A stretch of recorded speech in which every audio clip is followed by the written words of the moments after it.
Hi guys! For today's video, ituturo ko sa inyo kung paano i-troubleshoot ang CPU na merong beep. So, pero bago yan, kailangan nyo muna mag-subscribe sa aking YouTube channel. Thank you!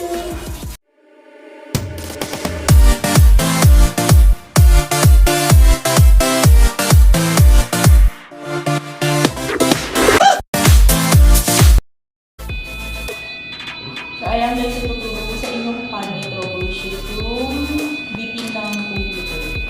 So, wala siyang display actually. Tapos, nag-beep siya. Papakita ko sa inyo kung paano siya i-troubleshoot.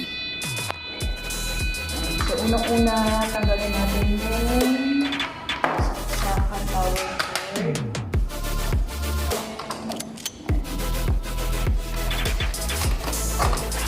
Check natin yung RAM. Yung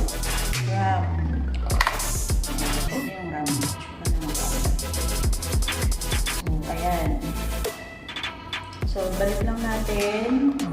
Dapat properly connected siya, ha. Ayan. Yung RAM niya is DDR3. Ayan. So, dapat properly connected. So, then, saksak na natin siya ulit. Ayan. Tingnan natin kung gagana.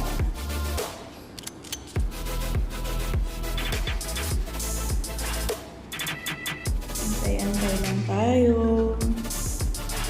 Ayan.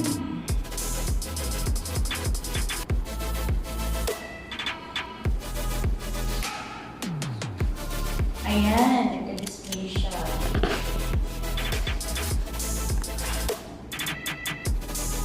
So, ayan guys. Actually, working na siya. Nawala na yung beep niya.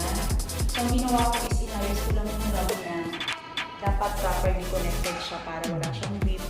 Then, naayos na siya at nagkaroon na rin siya ng display.